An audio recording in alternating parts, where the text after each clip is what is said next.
Hello friends, स्वागत है फिर से आप सभी का हमारे यूट्यूब चैनल में। और दोस्तों, जैसा कि आप लोगों को बताना चाहते हैं कि 1000 जीके का कंटिन्यू सीरीज हमारा चैनल पे चल रहा है। तो आप सारे जो है वीडियो को आप देख सकते हैं, वीडियो को प्लेलिस्ट में भी जाकर देख सकते हैं। हालांकि इस वीडियो को डिस्क्रिप्शन बॉक्स में उसका लिंक दे दूंगा, वहाँ से भी आप देख सकते हैं। तो आइए आज का इस क्लास को शुरू करते हैं। यहाँ पे मोस्ट इंपॉर्टेंट क्वेश्चन है, जो कि यहाँ पे 1000 जीके सेट का सीरीज है और ये सेट नंबर 9 होगा।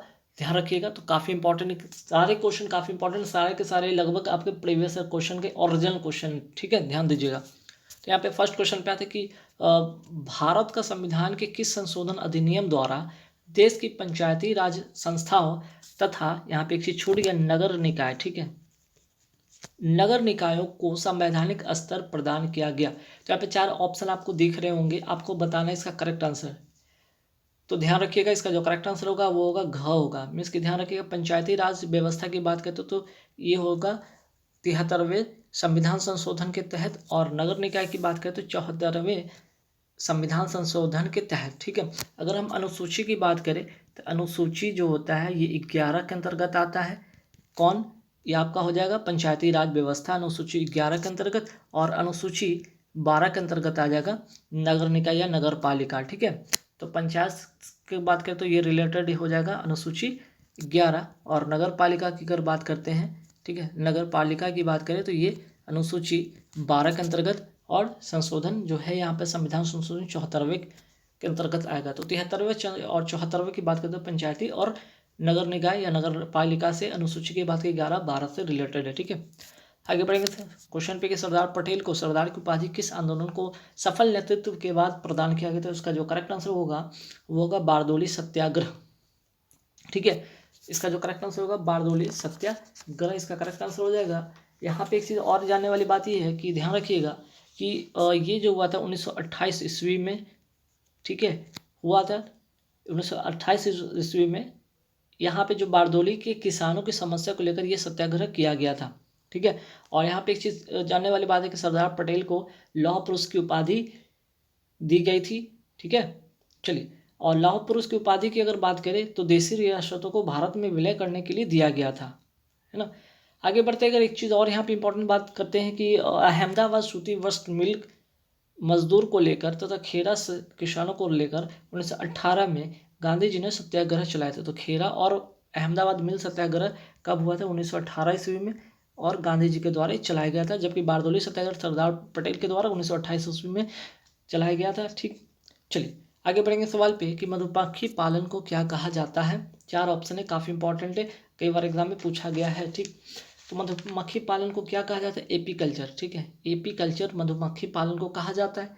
तो फिर पीसी कल्चर किसको कहा जाता है? तो यहाँ पे याद रखिए मत्स्य या मछली पालन को कहा जाता है ना। वही हॉर्टिकल्चर की बात करते हैं तो यहाँ पे हो गया स्टडी ऑफ प्लांट कह सकते हैं, ठीक है, स्टडी ऑफ प्लांट,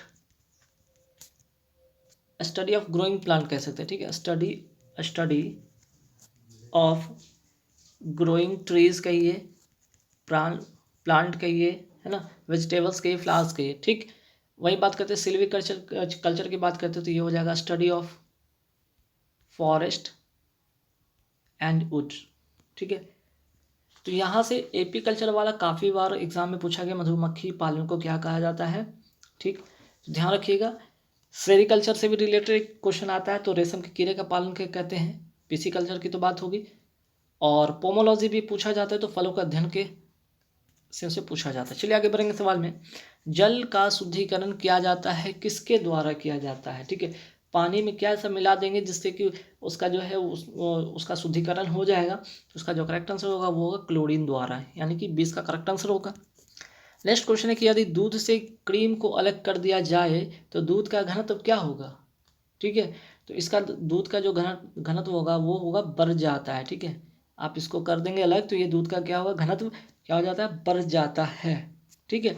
और यहाँ पे एक चीज़ और इम्पॉर्टेंट, दूध की अगर शुद्धता की बात करें तो किससे मापा जाता है? तो लैक्टोमीटर से मापा जाता है। और दूध की अगर बात करें खट्टे होने का कारण क्या है? तो लैक्टिक अम्ल के कारण ये होता है। आगे बढ़ेंगे, काफ़ी इंपॉर्टेंट क्वेश्चन है कि आंसू में निम्नलिखित में कौन सा एंजाइम पाया जाता है? तो आंसू में जो एंजाइम पाया जाता है लाइसोजाइम एंजाइम पाया जाता है, वेरी वेरी इंपॉर्टेंट है, जो कि करता है क्या भाई, ये जो बैक्टीरिया जो आते हैं आँख में आ जाते हैं, ठीक है, उसको ये मारता है, ठीक। ये एंजाइम का काम ही क्या है? आपकी आँख में जो बैक्टीरिया होते हैं उसे मारते हैं, है ना। चलिए आगे बढ़ेंगे सवाल पे। सवाल नंबर 7 पे आते हैं कि दाद क्या है, मीन्स कि रिंग वर्म क्या है। तो एक कवक जनित रोग है, मीन्स कि फंगस जनित रोग है। क्लियर। चलिए आगे बढ़ेंगे कि 100 वर्ग गज क्षेत्रफल का अर्थ क्या होता है। तो 100 वर्ग गज क्षेत्रफल का अर्थ होता है 83.6 वर्ग मीटर होता है इसका करेक्ट आंसर। ठीक है, 83, इसे रट लीजिएगा आप। क्लियर। और एक गज की अगर बात करते हैं, एक गज में कितना होता है मीटर, एक गज में होता है 0.91 मीटर होता है। चलिए आगे बढ़ेंगे। सुभाष चंद्र बोस किस छद्म नाम से कलकत्ता से काबुल पहुंचे। ठीक है, काफ़ी इंपॉर्टेंट क्वेश्चन है। तो इसका जो करेक्ट आंसर होगा वो होगा जियाउद्दीन। ठीक है, जियाउद्दीन के नाम से काबुल पहुंचे। चलिए आगे बढ़ेंगे सवाल पे। किस स्थान को समुद्रपुत्र कहा जाता है। तो इसका करेक्ट आंसर होगा वो होगा गंगा सागर। नेक्स्ट क्वेश्चन पे आते हैं कि शक संवत कब से प्रारंभ किया गया। तो शक संवत की अगर बात करें तो ये 78वीं ईस्वी में प्रारंभ किया गया, जब कनिष्क ने 78वीं ईस्वी में गद्दी पर बैठने के समय शक संवत चलाया था, तब से ये प्रथा चली आ रही है। ठीक है, तो कनिष्क के समय से ये प्रथा है कि इसके जो शक संवत की शुरुआत हुई है कनिष्क के समय की बात है। ठीक है, ध्यान रखिएगा कनिष्क के समय की ये बात है। चलिए आगे बढ़ेंगे सवाल पे। भारतीय राष्ट्रीय कांग्रेस ने मौलिक अधिकारों पर पारित प्रस्ताव को अपने में स्वीकार किया कब। ठीक है, भारतीय राष्ट्रीय कांग्रेस ने मौलिक अधिकारों पर पारित प्रस्ताव को अपने में स्वीकार कब किया। तो इसका जो करेक्ट आंसर हुआ कराची अधिवेशन 1931 में स्वीकार किया। कराची अधिवेशन 1931 में स्वीकार किया गया। और बात करें 1931 के कराची कांग्रेस अधिवेशन की अध्यक्षता किसने किया था। तो ये किया था सरदार वल्लभ भाई पटेल ने की थी। ठीक है, सरदार वल्लभ भाई पटेल ने इसकी अध्यक्षता की थी। ठीक है, आगे बढ़ेंगे सवाल पे कि संवहनीय वर्षा की कौन सी विशिष्टता नहीं होती है। संवहनीय वर्षा की कौन सी विशिष्टता नहीं है। तो इसका जो करेक्ट आंसर हो जाएगा वो हो जाएगा यह प्राय दोपहर से पहले होती है, ये नहीं होगा। ठीक है, सामान्य वर्षा की यह विशिष्टता नहीं है कि यह प्राय दोपहर से पहले होती है। ठीक है, सामान्य वर्षा की बात करें तो भूतल गर्म होने से वायु गर्म हो जाती है, वायु गर्म होकर फैलती है और हल्की हो जाती है, और हल्की वायु ऊपर उठने लगती है और संवहनीय धाराओं का निर्माण करती है, जिसके कारण ये वर्षा होती है। क्लियर। और सामान्य वर्षा की बात करें तो इसमें मूसलाधार वर्षा होती है, बिजली और करक से युक्त वर्षा संवहनीय वर्षा जो होती है खासकर विषुवतीय प्रदेश में होता है। क्लियर। चलिए आगे बढ़ेंगे सवाल पे कि सूर्य हमें सूर्योदय के कुछ पहले और सूर्योदय के कुछ देर बाद तक दिखाई देता है, इसका रीज़न क्या है। तो इसका रीज़न है अपवर्तन के कारण। ठीक है, इसका रीज़न है अपवर्तन के कारण। नेक्स्ट क्वेश्चन है कि जब किसी बर्फ के टुकड़े पर दाब बढ़ाया जाता है तो इसका जो गलनांक है मीन्स की मेल्टिंग पॉइंट क्या हो जाता है। ठीक है, जब हम किसी बर्फ के टुकड़े पर दबाव बढ़ाएंगे तो इसका क्या होगा। तो इसका गलनांक जो होता है वो होता है घट जाता है। ठीक है, वो क्या होता है, घट जाता है, यानी कि कम हो जाता है ना। आगे बढ़ेंगे सवाल पे कि डीएनए की किस प्रक्रिया द्वारा आरएनए उत्पन्न होता है। तो इसका जो करेक्ट आंसर होगा वो होगा ट्रांसक्रिप्शन, मीन्स की प्रतिलेखन। ठीक, काफ़ी बार एग्जाम में पूछा गया। और डीएनए का फुल फॉर्म आप सबको पता होना चाहिए कि डीऑक्सी न्यूक्लिक एसिड। ठीक है, इसका जो होगा वो क्या होगा, डीऑक्सी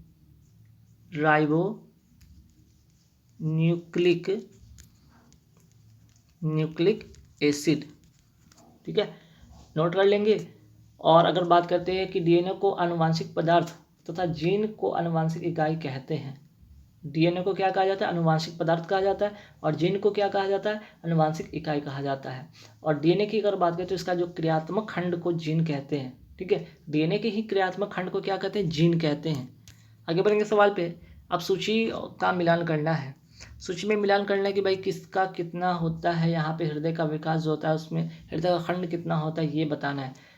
तो इसका जो करेक्ट आंसर होगा क्या होगा, मछली की अगर बात करें तो मछली में कितने कोष्ठ होते हैं, हार्ट में कितने कोष्ठ होते हैं, प्रकोष्ठ होते हैं। तो मछली में होते हैं 2, मीन्स कि फिश का हो जाएगा ये, इसका 4 हो जाएगा। सर्प की बात करते हैं उसमें कितना होता है, 3 प्रकोष्ठ, अर्थात ये होगा इसका करेक्ट आंसर 3। मगरमच्छ की बात करते हैं तो मगरमच्छ में 4 प्रकोष्ठ होता है, यानी कि 1 इसका करेक्ट आंसर होगा। और तारा मछली का स्टार फिश की बात करते हैं तो इसमें हृदय होता ही नहीं है, अर्थात इसका होगा 2, है ना। चलिए आगे बढ़ेंगे सवाल पे। सर्वप्रथम कलिंग पर किसने विजय प्राप्त की थी? तो सर्वप्रथम कलिंग पर महापद्म नंद ने प्राप्त किया था। ठीक है, महापद्म नंद ने प्राप्त किया था। इसका करेक्ट आंसर होगा ग। ठीक है, चलिए आगे बढ़ेंगे सवाल पे कि गौतम बुद्ध ने अपना अंतिम उपदेश कहाँ दिया था? अंतिम उपदेश गौतम बुद्ध ने दिया था कुशीनगर में। ठीक है, इन्होंने अंतिम उपदेश दिया था कुशीनगर में। आगे बढ़ेंगे सवाल पे, सवाल नंबर 20, मुगल काल में हरकारे कौन थे? हरकारे को कहा जाता था विशेष वार्ताहर या जासूस कहा जाता था। नेक्स्ट क्वेश्चन पे आते हैं। नेक्स्ट क्वेश्चन क्या है भाई यहाँ पे, जैन धर्म श्वेतांबर एवं दिगंबर संप्रदाय में कब विभाजित हो गया था? किसके शासनकाल में या किसके समय में? तो चंद्रगुप्त मौर्य के समय में। ठीक है, आगे बढ़ेंगे सवाल पे कि गिद्धा लोक नृत्य किस राज्य का लोक नृत्य है? तो इसका जो करेक्ट आंसर हो जाएगा वो होगा पंजाब। आगे बढ़ेंगे सवाल पे, गुप्त वंश के किस शासक ने सर्वप्रथम महाधिराज की उपाधि धारण की? तो इसका जो करेक्ट आंसर हो जाएगा वो क्या हो जाएगा? चंद्रगुप्त प्रथम ने। आगे बढ़ेंगे, हिंडेन वर्ग रेखा किन दो देशों के बीच की सीमा रेखा है? काफ़ी इंपॉर्टेंट क्वेश्चन। इसका जो करेक्ट आंसर क्या होगा जल्दी से बताएंगे आप लोग। हिंडेन वर्ग रेखा किन दो देशों के बीच की सीमा रेखा, ये आपको बताना है। जल्दी से बताएंगे आप लोग को समय देता हूँ थोड़ा। तो इसका जो करेक्ट आंसर क्या होगा? जर्मनी और पोलैंड। ठीक है, संविधान का व्याख्याकार और संरक्षण कौन होता है? तो इसका करेक्ट आंसर हो जाएगा सर्वोच्च न्यायालय, मीन्स की सुप्रीम कोर्ट। ठीक है, नेक्स्ट क्वेश्चन है कि मुद्रा की कमी। ठीक है, नेक्स्ट क्वेश्चन क्या है, मुद्रा की कमी के कारण उत्पन्न आर्थिक मंदी को क्या कहा जाता है? तो इसका होगा डिफ्लेशन, मीन्स की मुद्रा संकुचन। नेक्स्ट क्वेश्चन पे आते हैं, भारत में हरित क्रांति का प्रारंभ कब किया गया था? तो इसका करेक्ट आंसर हो जाएगा 1966-67 ईस्वी में। ठीक है, नेक्स्ट क्वेश्चन आते हैं, वायुमंडल की सबसे ऊपरी सतह को क्या कहा जाता है? इसकी सबसे ऊपरी सतह को यानी कि सबसे बाहरी सतह को एक्सोस्फीयर कहा जाता है। नेक्स्ट क्वेश्चन पे आते हैं, अंतर्राष्ट्रीय बाघ दिवस कब मनाया जाता है? तो इसका करेक्ट आंसर जो हो जाएगा वो क्या होगा जल्दी से बताएंगे आप लोग। तो इसका करेक्ट आंसर हो जाएगा 29 जुलाई को। नेक्स्ट क्वेश्चन है, मौसम में बदलाव के लिए पृथ्वी की कौन सी प्रक्रिया जिम्मेदार होती है? तो इसका जो करेक्ट आंसर होगा रिवॉल्यूशन के कारण जो होता है, परिभ्रमण के कारण मौसम का बदलाव होता है। ठीक है, और रोटेशन के कारण क्या होता है? दिन और रात होता है। आगे बढ़ेंगे सवाल पे, संयुक्त राष्ट्र संघ की आधिकारिक भाषाएं कौन सी है? तो इसका करेक्ट आंसर हो जाएगा अंग्रेजी, फ्रेंच, चीनी, रूस, अरबी एवं स्पेनिश। ठीक है, चलिए आगे बढ़ेंगे सवाल पे, विश्व में सबसे बड़ी गल्फ कौन सी है? मीन्स की सबसे बड़ी खाड़ी कौन सी है? तो मैक्सिको की खाड़ी सबसे बड़ी खाड़ी है। आगे बढ़ेंगे, पोर्टलैंड सीमेंट के प्रमुख संगठन में कौन कौन सा चीज़ शामिल होता है? लाइम, सिलिका एवं एल्यूमिना। नेक्स्ट क्वेश्चन पे आते हैं कि इंसुलिन स्रावित होता है, किससे स्रावित होता है? तो ये पैंक्रियास से स्रावित होता है, अर्थात अग्नाशय से ये स्रावित होता है। नेक्स्ट क्वेश्चन है कि नंद वंश के पश्चात मगध पर किस वंश ने शासन किया? तो नंद वंश के बाद आया था मौर्य वंश। ठीक है, नंद वंश के बाद कौन आया था? तो मौर्य वंश आया था। काफ़ी वेरी वेरी इंपॉर्टेंट क्वेश्चन में से एक हो जाता है। ठीक है, चलिए और यहाँ पे अगर बात करते हैं तो नंद वंश का अगर अंतिम शासक कौन था? तो धनानंद जो था इसका अंतिम शासक था। और धनानंद को कौन पराजित किया? तो चंद्रगुप्त मौर्य ने ही पराजित किया था, और इसी के बाद मौर्य वंश की उत्पत्ति होती है। चलिए आगे बढ़ेंगे सवाल पे कि बिहार में किस स्थान पर भारतीय राष्ट्रीय कांग्रेस का 1922 का अधिवेशन हुआ था? तो 1922 का अधिवेशन कहाँ पे हुआ था? बिहार में गया में हुआ था। बिहार में गया में हुआ था। वेरी वेरी इंपॉर्टेंट क्वेश्चन है। और अगर इसकी अध्यक्षता की बात करते हैं, ये बहुत इंपॉर्टेंट क्वेश्चन है। अध्यक्षता की बात करें तो अध्यक्षता कौन किया था? अध्यक्षता किया था CR दास ने किया था। ठीक है, CR दास ने किया था इसके अध्यक्षता। वेरी वेरी इंपॉर्टेंट क्वेश्चन है, आप नोट कर लेंगे। चलिए आगे बढ़ेंगे सवाल पे। नेक्स्ट क्वेश्चन है कि परावैज्ञानिक किरणों को सर्वप्रथम किसने देखा था? तो इसका जो करेक्ट आंसर क्या होगा? जोहान विल्हेल्म रीटर ने। ठीक है, जोहान रीटर भी शॉर्टकट में बोल सकते हैं, जोहान विल्हेल्म रीटर ने, है ना। नेक्स्ट क्वेश्चन क्या, हमारा राष्ट्रीय गान प्रथम बार कब और कहाँ गाया गया था? तो 27 दिसंबर 1911 के कलकत्ता अधिवेशन में गाया गया था। ठीक है, काफ़ी इंपॉर्टेंट क्वेश्चन है। 27 दिसंबर 1911 के कलकत्ता अधिवेशन में गाया गया था। ठीक, और इस समय जो इसकी अध्यक्षता कौन कर रहे थे, ये भी इंपॉर्टेंट क्वेश्चन है। जब ये गाया गया था इसकी अध्यक्षता कौन किया था, किन्होंने किया था? तो पंडित, नोट कर लीजिएगा, पंडित विशन नारायण। ठीक है, विशन नारायण धर ने किया था। तो इस समय जो अध्यक्षता यहाँ पे जो राष्ट्रीय कांग्रेस की अध्यक्षता 1911 वाले कलकत्ता अधिवेशन का हुआ था, उसमें अध्यक्षता किन्होंने किया था? तो पंडित विश्व नारायण धर ने किया था। काफ़ी इंपॉर्टेंट क्वेश्चन है, ठीक है। और यहाँ पे एक और क्वेश्चन आ जाता है कि सर्वप्रथम राष्ट्रीय गीत, ये तो हो गया राष्ट्रीय गान की बात हो गई। राष्ट्रीय गीत सर्वप्रथम कब गया था? 1896 में गया था। एक और अलग से नोट कर सकते हैं, राष्ट्रीय गीत की बात करते हैं। राष्ट्रीय गीत कब गया था? तो 1896 कि कलकत्ता के कांग्रेस, ये भी कलकत्ता के ही कांग्रेस के अधिवेशन में गाया गया था। ध्यान रखिए, दोनों कलकत्ता कांग्रेस अधिवेशन में गाया गया था। कलकत्ता के कांग्रेस अधिवेशन में वो 1911 में गाया गया था, 1896 में गाया था, ठीक है। चलिए आगे बढ़ेंगे सवाल पे।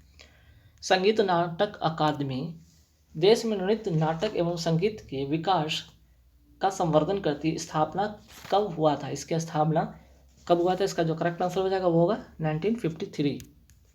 आगे बढ़ेंगे। डीएनए फिंगर प्रिंटिंग के आविष्कारक, डीएनए के जो फिंगर प्रिंटिंग के आविष्कारक कौन थे? Professor Alec Jeffrey. तो पूछा गया कि कहाँ के निवासी थे? तो सोवियत रूस के निवासी थे। क्लियर। नेक्स्ट क्वेश्चन है कि मध्य प्रदेश में बैंक नोट छापने वाला कागज बनाया जाता है, कहाँ पे बनाया जाता है? तो बैंक मध्य प्रदेश के देवास में। आगे बढ़ेंगे। मिट्टी के तेल के लैंप में बत्ती में तेल चढ़ने का कारण क्या है? तो इसका कारण है कोशिकत्व, ठीक है। नेक्स्ट क्वेश्चन, निम्नलिखित में सबसे कम तरंगदैर्घ्य विकिरण किसका है? तो इसका करेक्ट आंसर हो जाएगा एक्स किरण, ठीक है। इसका जो करेक्ट आंसर हो जाएगा वो होगा एक्स किरण। नेक्स्ट क्वेश्चन है इंद्रधनुष बनने का कारण क्या है? तो इंद्रधनुष बनने का कारण क्या है, जल्दी बताएंगे। तो इसका कारण है अपवर्तन, ठीक है। इंद्रधनुष बनने का कारण क्या है? अपवर्तन, ठीक। आगे बढ़ेंगे। पानी के अंदर गोताखोर सांस लेने के लिए प्रयोग करते हैं, किस चीज़ का प्रयोग करते हैं बताइए? O2 एवं He। O2 एवं He कहने का मतलब कि ऑक्सीजन एवं हीलियम का मिश्रण। नेक्स्ट क्वेश्चन, किस अयस्क में मैडम क्यूरी ने रेडियम प्राप्त किया था? तो रेडियम प्राप्त किया था पिच ब्लेंड, ठीक है। पिच ब्लेंड अयस्क से मैडम क्यूरी ने रेडियम प्राप्त किया था। और रेडियम रेडियो एक्टिव तत्व है, ये भी जान लीजिए, ठीक। चलिए आगे बढ़ेंगे। और राष्ट्रीय युवा दिवस कब मनाया जाता है? तो राष्ट्रीय युवा दिवस मनाया जाता है 12 जनवरी को। और किसके जन्मदिन के दिवस पे मनाया जाता है? तो स्वामी विवेकानंद के जन्मदिन पर, विवेकानंद के जन्म दिवस पर, ठीक है, जन्म दिवस पर ये मनाया जाता है, ठीक है। नेक्स्ट क्वेश्चन पे आते हैं कि देवधर ट्रॉफी किस खेल से संबंधित है? तो देवधर ट्रॉफी जो है ये क्रिकेट से संबंधित है। तो क्रिकेट से संबंधित देवधर ट्रॉफी के अलावा और भी है, जैसे कि आप नोट करिएगा, यहाँ पे ईरानी ट्रॉफी होता है, रणजी ट्रॉफी भी होता है। तो ये भी काफ़ी बार पूछा गया है क्वेश्चन, ठीक है। नेक्स्ट क्वेश्चन, क्लोरोफॉर्म को हवा तथा सूर्य के प्रकाश में रखने पर क्या प्राप्त होता है? तो क्लोरोफॉर्म को अगर ऐसा रखेंगे, ऐसे करेंगे तो ये फॉस्फिन, ठीक है, फॉस्फिन प्राप्त होता है। और नेक्स्ट क्वेश्चन पे आते हैं कि निम्नलिखित में किस विटामिन की कमी से जनन क्षमता की कमी होती है? तो इसका जो करेक्ट आंसर हो जाएगा वो हो जाएगा विटामिन ई की कमी से, ठीक है। एक और यहाँ से क्वेश्चन काफ़ी इंपॉर्टेंट है, जैसे कि vitamin A, vitamin D, vitamin E और के वसा में घुलनशील विटामिन है, ठीक है। ये क्या है? वसा में घुलनशील है, ठीक है ना, ये घुलनशील है। ए डी ई के वसा में घुलनशील विटामिन है, ध्यान रखिएगा। जबकि बी और सी जो है जल में घुलनशील है, काफ़ी बार पूछा गया, जल में घुलनशील है, ठीक है। तो बी और सी जल में घुलनशील है और बाकी ए डी ई के वसा में घुलनशील हैं।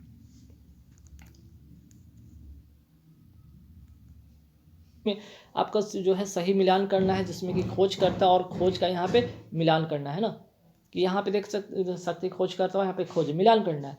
तो सबसे पहले हम बात करते हैं जेनर ने किस चीज़ का आविष्कार किया था, किस चीज़ का खोज किया था? तो जेनर का जो हो जाएगा यहाँ पे टीकाकरण, ठीक है। वही बात करते हैं वाटसन एवं क्रिक की अगर बात करते हैं तो इन्होंने द्वि कुंडली डीएनए का जो था मॉडल, उसका इन्होंने खोज किया था।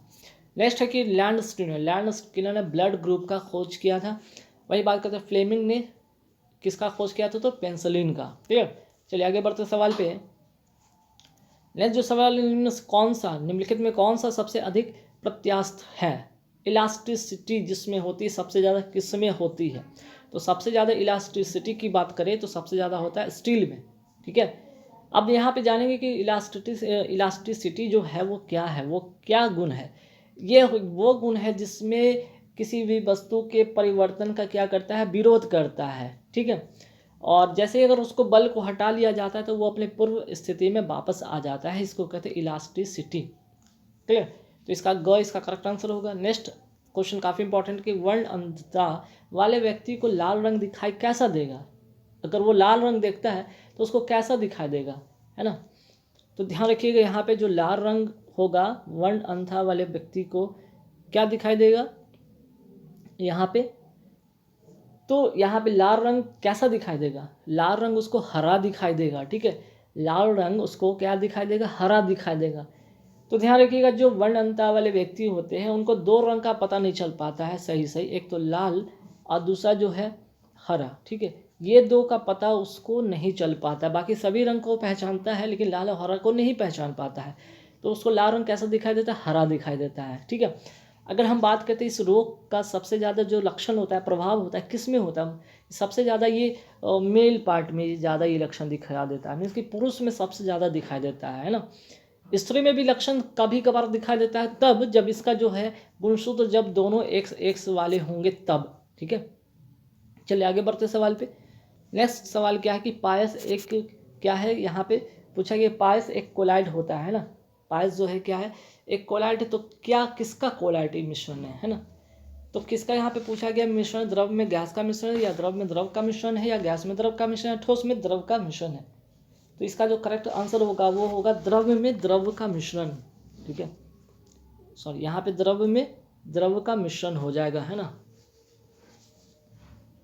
तो अगर इसका एग्जाम्पल की अगर बात करते हैं तो एग्जाम्पल आप लेंगे तो यहाँ पे दूध हो जाएगा पायस का उदाहरण। ठीक है, दूध हो जाएगा आपका पायस का उदाहरण। अगर हम बात करते हैं द्रव में गैस का तो इसका एग्जाम्पल अगर लिखना चाहेंगे तो क्या लिखेंगे, वायु की आर्द्रता। ठीक है, वायु आर्द्रता की अगर बात करते हैं तो ये हो जाएगा द्रव में गैस। अगर हम बात करते हैं गैस में द्रव का विलयन तो इसका नोट कर ले एग्जाम्पल, इसका एग्जाम्पल क्या हो जाएगा, ब्रोमीन। ठीक है, ब्रोमीन हो गया, अमोनिया हो गया, है ना, ब्रोमीन और अमोनिया इसके एग्जाम्पल हैं। ठोस में गैस का मिश्रण, ठोस में गैस का मिश्रण का एग्जाम्पल आप नोट करना चाहते तो इसका लिख लीजिए कपूर। ठीक है, तो क्वेश्चन क्या था कि पायस एक कोलाइड होता है, किसका होता है, द्रव में द्रव का होता है और इसका एग्जाम्पल होगा दूध। ठीक है, बाकी तीन ऑप्शन और थे। द्रव में गैस का की बात की तो वायु का आर्द्रता एग्जाम्पल हो गया यहाँ पे। गैस में द्रव का की बात करते तो ब्रोमीन अमोनिया हो गया, ठोस में द्रव का बात करें तो कपूर। ठीक है, नेक्स्ट क्वेश्चन है माई लाइफ माई मिशन निम्न में से किसकी आत्मकथा है। ठीक, तो इसका जो करेक्ट आंसर इनमें से कौन सा होगा आपको बताना है। तो इसका जो करेक्ट आंसर होगा वो होगा बाबा रामदेव, है ना, बाबा रामदेव हो जाएगा इसका करेक्ट आंसर। आगे बढ़ेंगे सवाल पे। भारत में सबसे अधिक साक्षर संघ राज्य क्षेत्र कौन सा है। तो इसका जो करेक्ट आंसर होगा भारत में सबसे अधिक साक्षर संघ जो शासित प्रदेश है वो है लक्षद्वीप। ठीक, लक्षद्वीप की अगर बात करें तो जनसंख्या की दृष्टि से सबसे छोटा केंद्र शासित प्रदेश माना जाता है। ठीक है, चलिए आगे बात करते हैं नेक्स्ट क्वेश्चन पे कि मीठे स्वाद की अनुभूति जीभ पर स्वाद केंद्र स्थित कहाँ पे होता है। मीन्स की अनुभूति जो होता है ना मीठे का स्वाद जो होता है कहाँ पे होता है, मान लीजिए टंग है तो उसके किस भाग पे होता है, तो ये टिप वाले भाग पे होता है, अग्र भाग पर, मीन्स कि इसको कहेंगे यहाँ पे टिप पर। ठीक है, टिप पर होता है इसका मीठा स्वाद लगता है, अग्र भाग पर। क्लियर, कहाँ पे लगता है, मीठे स्वाद का अनुभूति होगा जो अग्र भाग पर होता है। ठीक, चलिए आगे बढ़ेंगे इस सवाल पे। नेक्स्ट क्वेश्चन क्या है कि जिम कॉर्बेट नेशनल पार्क मुख्य रूप से किस वन्य प्राणी के संरक्षण से संबंधित है। तो जिम कॉर्बेट की अगर बात करते हैं तो ये बाघ का, दरअसल ये जो है यहाँ पे बाघ का जो है प्राणी है, बाघ जो प्राणी है उससे संरक्षण से संबंधित है। क्लियर, चलिए आगे बढ़ेंगे सवाल पे। अच्छा, इसका एक और कई बार क्वेश्चन आता है, जिम कॉर्बेट नेशनल पार्क का पुराना नाम क्या है, तो हेली नेशनल पार्क था। ठीक, और ये कहाँ पे है, जिम नेशनल का कॉर्बेट जो है, जिम कॉर्बेट नेशनल पार्क है कहाँ पे, तो ये उत्तराखंड में है ना, उत्तराखंड में ये है। क्लियर, आगे बढ़ेंगे तो दक्षिण अफ्रीका के किस शहर में गांधी जी को श्वेत लोगों द्वारा पिटा और ट्रेन से नीचे फेंक दिया गया। तो इसका जो करेक्ट आंसर होगा वो होगा यहाँ पे आंसर करेक्ट वो क्या होगा, जल्दी से बताएं, जल्दी से बताएं। ठीक है, तो आंसर होगा यहाँ पर प्रिटोरिया। ठीक है, प्रिटोरिया है कहाँ भाई? तो दक्षिण अफ्रीका में। ठीक है, दक्षिण अफ्रीका में। ठीक है, ये दक्षिण अफ्रीका में होगा इसका करेक्ट आंसर। नेक्स्ट क्वेश्चन है कि निम्नलिखित में कौन सा देश सार्क का सदस्य नहीं है? सार्क का सदस्य नहीं पूछा, सार्क का सदस्य नहीं है पूछा है। तो इसका जो करेक्ट आंसर होगा वो होगा म्यांमार। ठीक है, वो होगा म्यांमार, इसका सदस्य नहीं है। तो अगर बात करें सार्क संगठन, CAAR है ना, सार्क की अगर बात करते हैं तो इसका फुल फॉर्म क्या हो जाता है? South Asian association for regional corporation. इसकी स्थापना हुआ था 1985 में। ठीक है, 1985 में इसका स्थापना हुआ था। और इसके सदस्य देश कौन कौन है भाई? नोट करना है तो कर लीजिए। यहाँ पे भारत हो गया। ठीक है, भारत के बाद पाकिस्तान हो गया। चलिए शॉर्टकट में मैं लिख देता हूँ, पाकिस्तान हो गया। उसके बाद बांग्लादेश हो गया, नेपाल हो गया, भूटान हो गया, भूटान के बाद श्रीलंका हो गया, श्रीलंका का मालदीव हो गया, अफगानिस्तान हो गया। ठीक, तो सार्क सदस्य का देश नहीं है म्यांमार, बाकी भूटान, मालदीव, बांग्लादेश, श्रीलंका, अफगानिस्तान, पाकिस्तान, भारत सभी क्या है? सार्क देश का सदस्य देश है। और इसका अगर बात करते हैं, इस्टेब्लिशमेंट की बात करते हैं तो 1985 में हुआ था। इसका फुल फॉर्म पूछ देगा तो south Asian association for regional cooperation इसका फुल फॉर्म होता है। चले आगे बढ़ेंगे सवाल पे। भारतीय राष्ट्रीय कांग्रेस की पहली महिला अध्यक्ष कौन थी? है ना, तो इसका जो करेक्ट आंसर हो जाएगा, भारतीय राष्ट्रीय कांग्रेस की पहली महिला अध्यक्ष थी एनी बेसेंट, जो कि 1917 में कलकत्ता अधिवेशन में इनको इसका अध्यक्ष बनाया गया था। एनी बेसेंट कहाँ गया? ये कब बनी थी? 1917 के कलकत्ता अधिवेशन में। ठीक है, इनको कब अध्यक्ष बनाया था? 1917 के कलकत्ता अधिवेशन। ठीक है, चलिए और एक यहाँ पे एक और इम्पॉर्टेंट नोट कर लीजिएगा, एक काफ़ी बार इम्पॉर्टेंट आता है कि अगर बात करें 1925 में सरोजिनी नायडू को कानपुर का जो है कांग्रेस अधिवेशन जो हुआ था 1925 में जो था, इनको अध्यक्ष बनाया था। और ये प्रथम भारतीय महिला थी। ठीक है, ये प्रथम भारतीय थी। ठीक है, इसलिए ये क्वेश्चन काफ़ी बार आता है कि 1925 में किनको बनाया गया था? सरोजिनी नायडू को, जो कि कानपुर के कांग्रेस अधिवेशन की अध्यक्षता इन्होंने किया था। और ये पहली महिला थी भारतीय राष्ट्रीय कांग्रेस की जिन्हें अध्यक्ष बनाया गया था।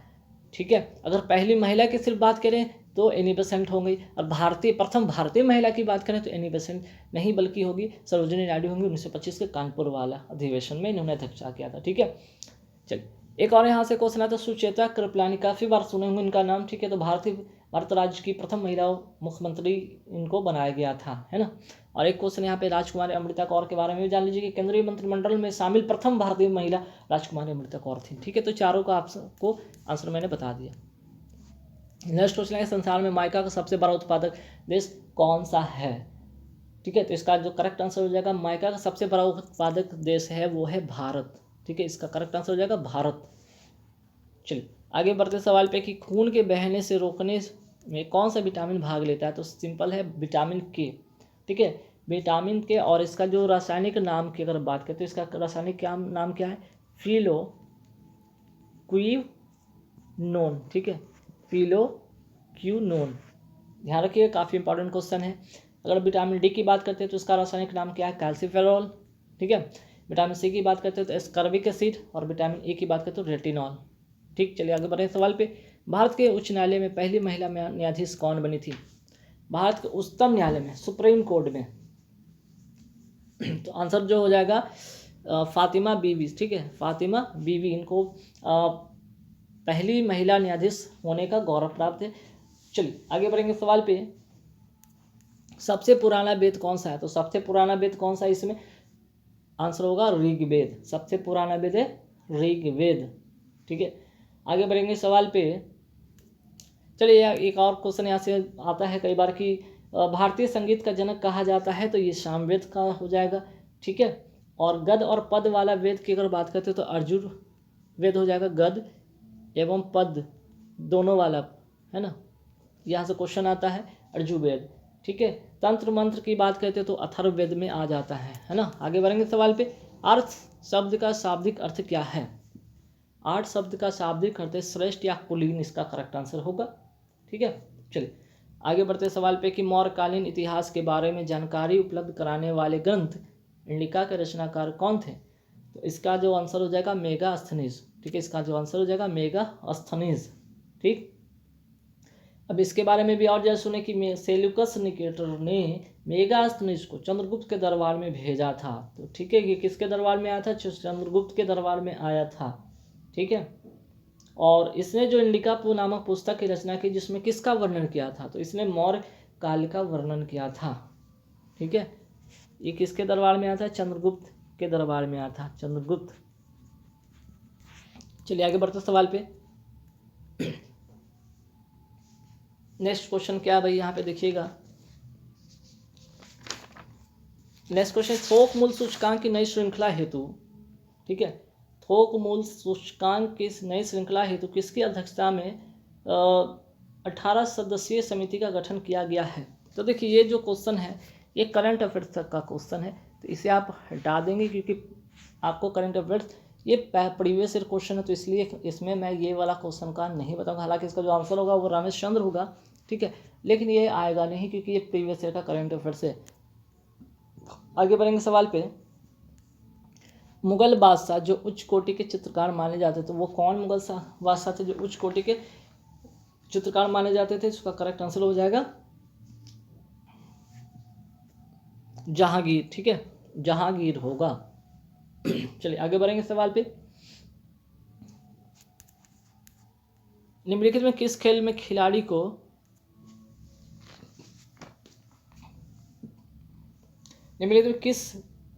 खेल में खिलाड़ी को पुगिलिस्ट कहा जाता है? पुगिलिस्ट किस खेल में कहा जाता है? इसका जो करेक्ट आंसर हो जाएगा वो क्या हो जाएगा? ए, मुक्केबाजी या बॉक्सिंग जिसको कहते हैं। बहुत इंपॉर्टेंट क्वेश्चन है। नेक्स्ट क्वेश्चन है, हाइकिंग स्ट्रिप शब्द किस खेल से संबंधित है? हाइकिंग स्ट्रिप किस खेल से संबंधित है? इसका जो करेक्ट आंसर हो जाएगा वो होगा पाल नौकायान से, है ना। चलिए आगे बढ़ेंगे सवाल पे। सवाल नंबर 22 पे आता है कि सिकंदर के हमले के समय उत्तर भारत का निम्नलिखित राजवंशों में किस एक का शासन था? जब सिकंदर हमला कर रहा था उसमें उत्तर भारत में कौन शासन कर रहा था? तो इसका जो करेक्ट आंसर क्या होगा? इसका जो करेक्ट आंसर होगा वो होगा नंद वंश। ठीक है, नंद वंश। चलिए आगे बढ़ते हैं सवाल पे। बुद्ध की मृत्यु के पश्चात प्रथम बौद्ध संगीति की अध्यक्षता किसके द्वारा किया गया था? तो इसका जो करेक्ट आंसर होगा वो होगा महाकश्यप द्वारा। ठीक है, महाकश्यप द्वारा। तो प्रथम बौद्ध संगीति का अध्यक्षता महाकश्यप द्वारा किया गया था। और अगर बात करते हैं प्रथम बौद्ध संगीति किसके समय में हुआ था, तो ये हुआ था अजात शत्रु के समय में राजगृह में आयोजित किया गया था और अध्यक्षता किया था इन्होंने महाकश्यप द्वारा किया गया था। ठीक है, चलिए आगे सवाल पे आते हैं कि अनुशीलन समिति नामक क्रांतिकारी संगठन का केंद्र कहाँ स्थित था? ठीक है, तो इसका जो करेक्ट आंसर होगा वो होगा बंगाल में। ठीक है, इसका करेक्ट आंसर होगा बंगाल में। आगे बढ़ते सवाल पे कि आज़ाद हिंद फौज के मुकदमे की पैरवी के लिए गठित टीम की नेतृत्व किसने किया था? तो इसका करेक्ट आंसर होगा भूला भाई देसाई द्वारा।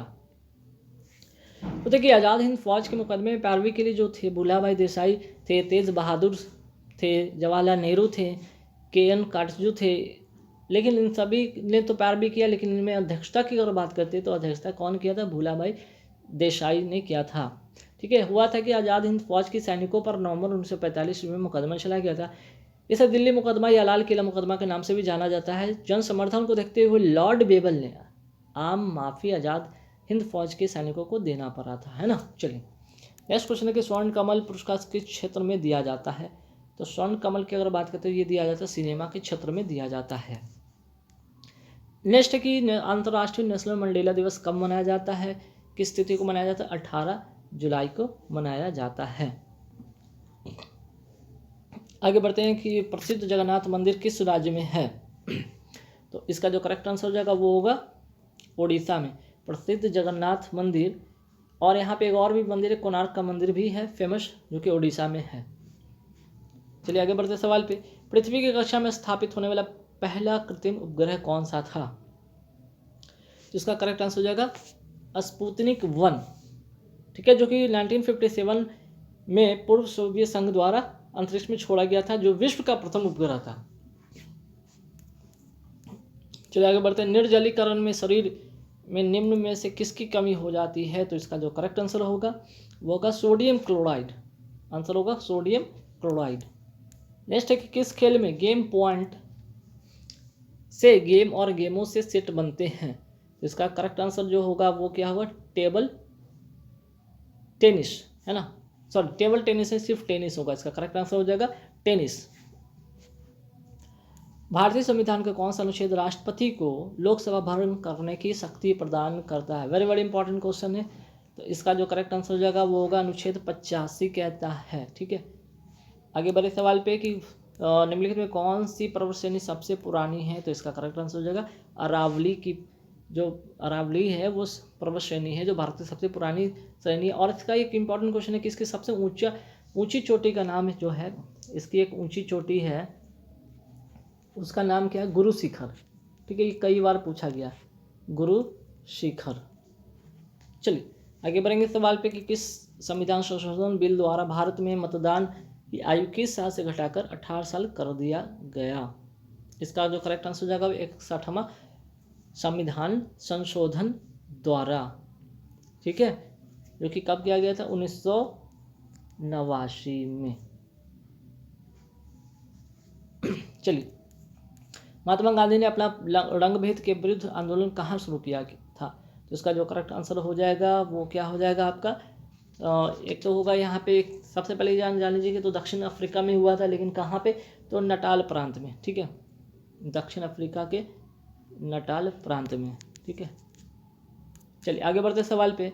निम्नलिखित कौन सा भारतीय नागरिक का मूलभूत अधिकार नहीं है? तो जायदाद का अधिकार अब नहीं है। ठीक है, ये मौलिक अधिकार थे, हटा दिया गया। जब संविधान की बात करते बना था तो संविधान में 7 मौलिक अधिकार थे। ठीक है, 7 मौलिक अधिकार थे। ठीक है, 7 मौलिक अधिकार थे, लेकिन अब कितने हैं? सिर्फ और सिर्फ 6 मौलिक अधिकार है। ये जो संपत्ति का अधिकार है या जायदाद के अधिकार है, इसको हटा दिया गया। ठीक है, कब हटाया गया? 44वें संशोधन। ठीक है, 44वें संविधान संशोधन के 1978 ईस्वी में इसको हटा दिया गया। अब केवल अनुच्छेद 300 क के अधीन कानूनी अधिकार के अंतर्गत रखा गया। इसे किसके अंतर्गत रखा गया? अनुच्छेद 300 क के अंतर्गत एक कानूनी अधिकार हो गया है ना। चलिए, पोटोमीटर से क्या मापा जाता है? बहुत ही अच्छा सवाल है, पोटोमीटर से क्या मापा जाता है? तो इसका जो करेक्ट आंसर होगा वो होगा वाष्पोत्सर्जन। ठीक है, चलिए नेक्स्ट क्वेश्चन है कि डीएनए की प्रकृति किस प्रावस्था में होता है? इसका जो करेक्ट आंसर हो जाएगा वो होगा क्या भाई? ये एस प्रावस्था में होगा। इसका करेक्ट आंसर हो जाएगा एस प्रावस्था में। आगे बढ़ते सवाल में कि स्थलीय स्तनधारी के मूत्र में मुख्य नाइट्रोजनी अपशिष्ट उत्पाद होता है, क्या होता है भाई? तो इस अपशिष्ट के रूप में क्या रहता है? तो अपशिष्ट के रूप में रहता है यूरिया। ठीक है, नेक्स्ट क्वेश्चन है निम्नलिखित में कौन परजीवी है? परजीवी, तो यहाँ पे अमीबा प्रोटियस जो है एक परजीवी है। ठीक है, और अमीबा का जो अगर वैज्ञानिक नाम की बात करते हैं तो अमीबा प्रोटियस इसका वैज्ञानिक नाम है ना। अमीबा का ये वैज्ञानिक नाम है, अमीबा का क्या है? बायोलॉजिकल नेम है ये। ठीक है, चलिए, और एक यहाँ से इम्पॉर्टेंट क्वेश्चन है कि एंट अमीबा हिस्टोलोसिका जो परजीवी के कारण मनुष्य में पेचिश रोग होता है, और एक होता है एंट अमीबा जिंजवेलिस के द्वारा जो होता है वो कौन सा बीमारी होता है? पैरिया। दो इससे इम्पॉर्टेंट क्वेश्चन है, नोट कर लीजिए फिर से। एंट अमीबा हिस्टोलोटिका की बात करें तो पेचिस, एंट अमीबा जिंजवेलिस की बात करें तो पैरिया। ठीक, आगे बढ़ते सवाल पे। हमारे शरीर में पाया जाने वाला फास्फोरस तत्व उपस्थित रहता है, कहाँ पे उपस्थित रहता है? हड्डियों एवं दांतों में। ठीक है, इसका करेक्ट आंसर होगा हड्डियों एवं दांतों में। आगे बढ़ते हैं, वसा संचित होती है, किस में संचित होती है? तो वसा जो संचित होती है जो एडिपोज जो टिश्यू है उसमें ये संचित रहती है। ठीक है, आगे बढ़ते सवाल पे कि भारतीय गन्ना अनुसंधान कहाँ स्थित है? गन्ना अनुसंधान कहाँ स्थित है? तो इसका जो करेक्ट आंसर हो जाएगा वो हो जाएगा कोयम्बटूर। ठीक है, इसका करेक्ट आंसर हो जाएगा कोयम्बटूर। आगे बढ़ते हैं, एक ही पौधे के दो विभिन्न पुष्पों के बीच होने वाला परागकण क्या कहलाता है? तो इसका जो करेक्ट आंसर हो जाएगा वो क्या होगा? जल्दी से बताएंगे।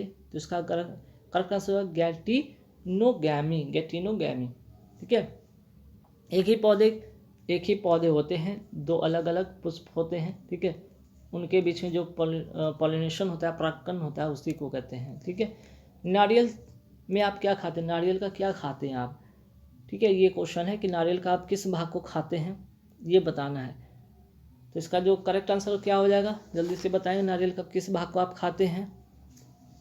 तो ये हो जाएगा भ्रूण पोष हो जाएगा, है ना, भ्रूण पोष इसका करेक्ट आंसर हो जाएगा, ठीक है। चलिए आगे बढ़ते सवाल पे कि लुई पास्चर ने किस चीज़ का सिद्धांत दिया था, जल्दी से बताएंगे। तो इसका जो होगा रोग का जन्म सिद्धांत दिया था लुई पास्चर ने, ठीक है। आगे बढ़ते सवाल पे कि CO+H2 का मिश्रण क्या कहलाता है, ये कहलाता है वाटर गैस। जब CO+H2O मिल जाए तो क्या बन जाता है, वाटर गैस बन जाता है ना। ये क्या बन जाता है, वाटर गैस बन जाता है, ठीक है। आगे बढ़े सवाल पे कि हीरे की चतुष्फलकीय संरचना क्यों है, वजह क्या है, क्या कारण है। इसका जो कारण है वो sp3 संरचना के कारण, ठीक है। चलिए आगे बढ़ते हैं। NaOH में ऑक्सीजन का प्रतिशत कितना होता है, तो इसका करेक्ट आंसर जो होगा वो होगा 40। सोडियम का कितना होता है, 11। इसका जो द्रव्यमान होता है, मास होता है इसका 22। ऑक्सीजन का कितना होता है, परमाणु संख्या 8। इसका जो होगा कितना, मास 16। और हाइड्रोजन का तो होता है 1। इसका जो होता है द्रव्यमान होगा कितना, 2। सबको जोड़ेंगे तो कितना हो जाएगा, 40, ठीक है। चलिए आगे बढ़ेंगे सवाल में।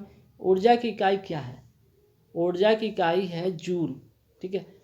कार्य का भी जो होता है इकाई होता है वो भी होता है जूल, ठीक है। 1 जूल यहाँ पे आता है कि 1 जूल बराबर कितना अर्घ, 1 जूल बराबर जो होता है 10⁻7 अर्घ होता है, ठीक है। तो गाइस इस वीडियो में बस इतना ही क्वेश्चन रखेंगे, 50 क्वेश्चन रखेंगे। नेक्स्ट वीडियो जो लेकर आऊँगा फिर से 50 क्वेश्चन का होगा, एक शानदार टॉपिक के साथ, एक शानदार जीके के साथ लेकर आऊँगा। और बाकी सारे वीडियो को देखने के लिए वीडियो को प्लेलिस्ट में आप देख लेंगे। इस वीडियो में बताएं, थैंक यू वेरी मच।